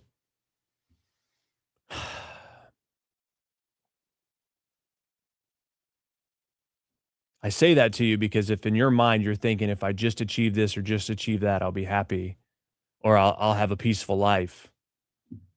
While you may not like every day you go to work, or every responsibility you have, or every time you have to take care of your kids or do this, you have a purpose. You are making a difference. That's noble. So take it for what it is. This is not a lecture. This is not, oh, hey, look what I know and what you haven't figured out yet. It's just, hey, this is what I thought would be the case, and here's what it actually was. And my gosh, was I wrong? And I'm telling you, this is what happened. Take it or leave it.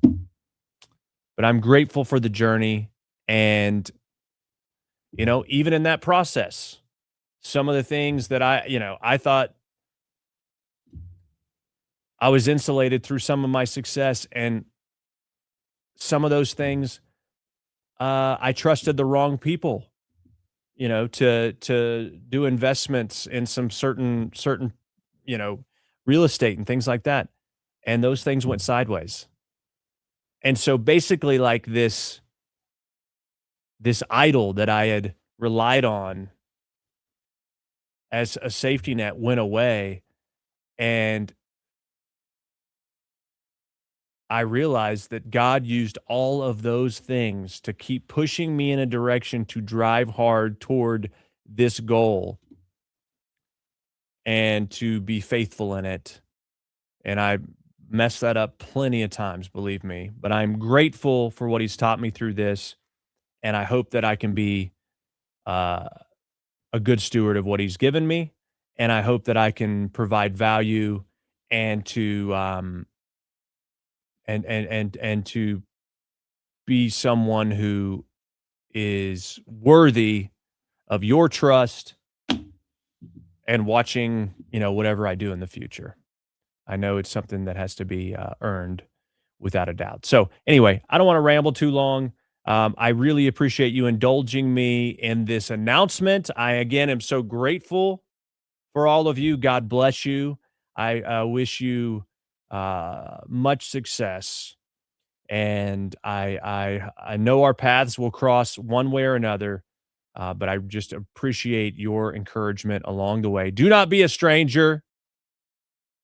And make sure you join us over on the Locals channel, ikenation.locals.com. Okay. All right. We got some old names in the chat. I can't just ignore them. You used to call me Sucky Guy, but it stands for South Central Kentucky Guy. Man, that must have been a while ago. I'll take your word for it. A lot of this stuff runs together. Nate says, I've been with you since TikTok days. Your show will be missed. Thank you, Nate. I wish we would have heard from you a little more in the chat the last year or so, but I remember those days on TikTok. Nate was always there. Always there. Thank you, Nate. Appreciate that. Mostly Penny says, thank you for the truth most of all. Yeah, the truth doesn't belong to me, but I believe I am entrusted to be a messenger of it. So thank you for that. That's what it's all about. Gonna need a much bigger flashlight for the truth in New York City, says Mostly Penny. David Sling says, remember his mixture of impressions? I've loved the trip. There's been a lot of great moments. I mean, the things that we have experienced together, whether it was the Trump assassination, the election of 2024, Charlie Kirk's assassination. I mean, there's just the inauguration. I mean, we've experienced so many amazing moments together here in the last few years. Eli Boy says, shout me out. What's up, Eli Boy? And when did you get a Rumble account? That's what I'd like to know. Mostly Penny says, make your brother take over the show. Well, he better pay me for the 5,000 plus followers I've amassed. I will miss your content. It was the best on the internet and fun. Well, that's a huge compliment. Thank you, Coupons. That is fantastic. Thank you all for your comments. Appreciate that. I'm sorry if you're commenting over on YouTube. That's just, there's so many other comments in there that I cannot sort of weed through them to find people that are like decent. Here on the last day, they're still ranting and raving about Trump. So we really do have problems in this country with mental illness, and it's sad. And my hope, I mean, this is what I do for, this is why I do what I do. And that is just the hope that people will learn something and then begin their own journey to start researching the truth and recognize, oh, well, I've always been told this. And then go look into it and go, oh my gosh, I didn't. Okay, this is interesting. What else have I been lied to about? That is the crown jewel of what I'm doing here. That's everything. It is to create that possibility. And so I hope that we get to continue to do that. Mostly Penny says TikTok at night was crazy. That's when it got crazy. That's when it got real crazy. I'm glad those videos aren't archived. You know what I'm saying? Some of the costumes I wore, you know. Okay, I gave you a shout out. You're good. All right. That's going to do it, my friends. It is time to sign off. I want to say thank you to my friends at Right Side Broadcasting for carrying the show and collaborating with me. Thank you all so much. Remember, if you want to follow us in the future, my X feed is at Ike Wingate. It's on the bottom of your screen, as well as Instagram at Ike Wingate. That's primarily where I will be posting content from now on, and I will keep you posted on what's going on. If you want to join the locals group, you can do that at ikenation.locals.com, and I will try to keep you guys up to date with a little more exclusive info in there. And it's also a way that you can support a little bit about what we are doing. All right, my friends, I love you guys.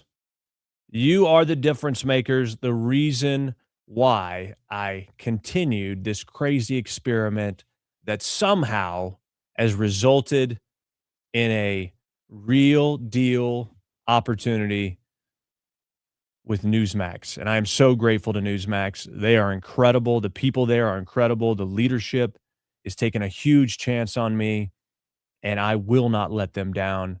And I will strive every day to make them very happy with this decision. You can count on that.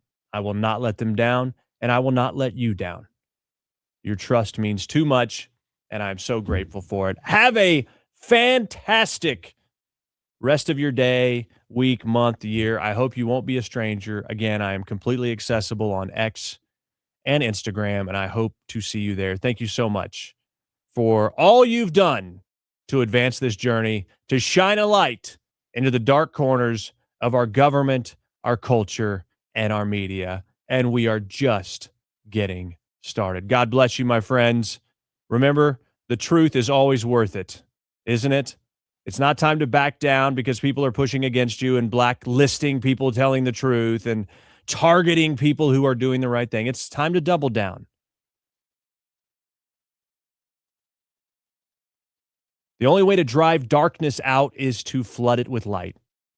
So let's keep continuing to do that together. I know I'll do my best to do the same, and we'll see what happens from there. So God bless you. God bless America, my friends. Long live Charlie Kirk, and I wish you the best. Godspeed. Rate, subscribe, and leave a review. It's how we get the word out amidst the chaos. Thanks for listening to The Ike Wingate Show.